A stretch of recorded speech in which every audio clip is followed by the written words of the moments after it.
Aktiviti pada hari ini, murid-murid diminta melengkapkan cerita dan persembahkannya. Perkara pertama yang murid-murid perlu lakukan untuk melakukan aktiviti ini ialah murid-murid perlu membaca petikan cerita yang diberikan. Mari kita baca bersama-sama ya, ikut cikgu. Sang kelah berenang bersama-sama dengan anak-anaknya. Anak-anak sang kelah seronok berkejar-kejaran sambil mencari makanan. Sang kelah gembira melihat kelakuan anak-anaknya. Amboi, seronoknya sang kelah, tegur sang kekura. Oh, sang kekura, terkejut saya. Kami sangat gembira. Sekarang air sungai ini sudah bersih. Saya sekeluarga mudah mencari makanan, kata sang kelah. Saya masih ingat lagi kejadian yang lepas. Kita bersama-sama membersihkan sungai ini selepas banjir. Kita menghulurkan sampah sarap kepada sang monyet di tebing sungai, kata sang kukura. Okey, di gambar bahagian bawah ini tidak dinyatakan cerita, apakah kesudahan cerita. Namun, murid diberi gambar dan juga frasa. Ya, frasa-frasa yang boleh dicantum menjadi satu ayat, menjadi ayat yang untuk melengkapkan cerita ini.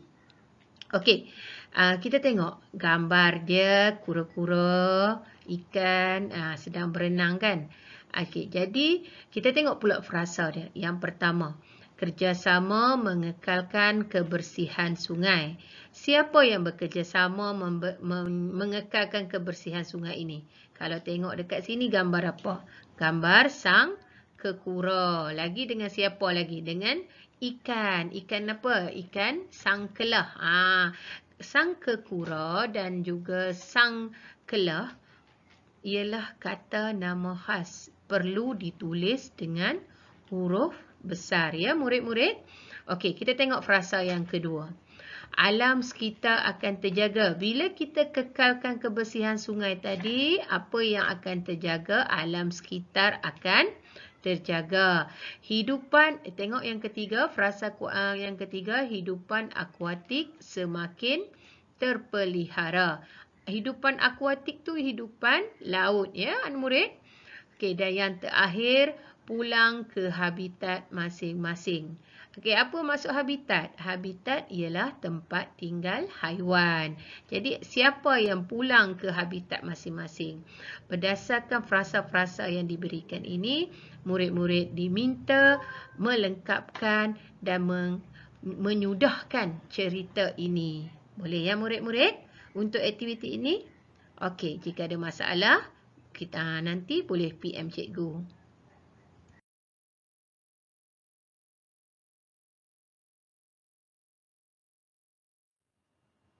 Okey, kita teruskan hari ini dengan aktiviti yang kedua iaitu edit dan murnikan.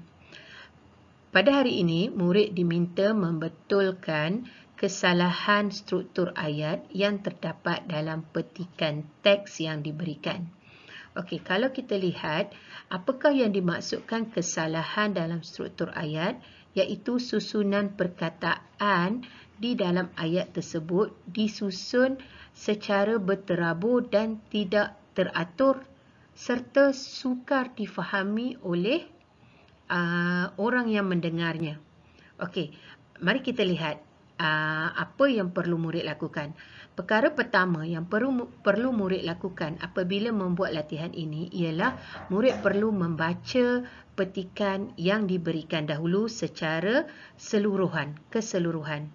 Okey, mari kita baca sama-sama, kita tengok apakah yang dimaksudkan dengan kesalahan dalam struktur ayat.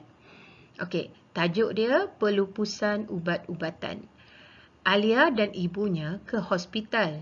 Kesihatan pemeriksaan ibunya menjalani. Nampak tak dekat situ ada kesalahan. Kesihatan pemeriksaan ibunya menjalani. Macam struktur ayat dia salah. Sementara menunggu rawatan ibunya, Alia membaca poster yang dipamerkan. Pencemaran sisa ubat-ubatan adalah tersebut tentang poster.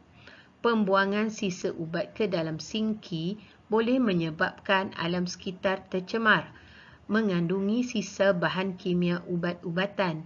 Bahan kimia ini akan mengalir ke dalam sungai.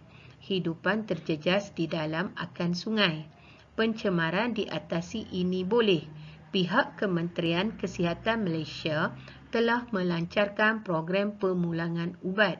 Sisa ubat boleh dipulangkan ke kaunter farmasi di hospital seluruh Malaysia, di seluruh negara. Okey, maaf cikgu tersilap tadi. Okey, bila kita baca tadi, kita tengok tak ada ayat-ayat yang dia ada struktur dia salah. Jadi perkara kedua, kita baca lagi sekali dan kali ini kamu dikehendaki menggariskan ayat-ayat yang salah tersebut. Okey, bila kita jumpa ayat yang kita rasa macam sukar difahami, kita dapat faham ayat tu, kita lihat dia punya kedudukan perkataan dia tidak betul. Jadi, kita gariskan ayat tersebut. Okey, ada 5 kesalahan ayat yang terdapat dalam petikan ini. Cikgu akan berikan kepada kamu 3 dan kamu dikehendaki membuat 2 lagi. Boleh? Okey, kita tengok kesalahan yang pertama iaitu kesihatan pemeriksaan ibunya menjalani. Okey? Itu salah kan? Okey, kesalahan yang kedua apa dia? Pencemaran sisa ubat-ubatan adalah tersebut tentang poster. Dan kita tengok kesalahan yang ketiga, mengandungi sisa bahan kimia ubat-ubatan. Ketiga-tiga ayat ini mempunyai struktur yang salah dan apabila kita membacanya kita tidak faham apakah yang dimaksudkan oleh ayat tersebut. Jadi kamu dikehendaki membetulkan, maksud murnikan ini kamu dikehendaki membetulkan struktur kesalahan ayat. Okey, cikgu bagi 3 contoh iaitu tadi, kita tengok kesihatan pemeriksaan ibunya menjalani. Apa yang betulnya? Ibunya menjalani pemeriksaan kesihatan. Okey, yang kedua, pencemaran sisa ubat-ubatan adalah tersebut tentang poster. Yang sepatutnya, poster tersebut adalah tentang pencemaran sisa ubat-ubatan. Dan yang ketiga, ayat yang salah tu, mengandungi sisa bahan kimia ubat-ubatan. Apa ayat yang betul dia? Sisa ubat-ubatan mengandungi bahan kimia. Okey, ada 2 lagi kesalahan struktur ayat. Ini cikgu nak kamu buat sendiri. Cikgu nak uji kamu. Adakah kamu menjumpai kesalahan tersebut? Okey, murid yang dah jumpa, tulis, gariskan, kemudian tulis ayat tersebut, hantar kepada cikgu. Okey, untuk cikgu semak. Okey, kita jumpa lagi dalam video yang akan datang. Okey, Assalamualaikum.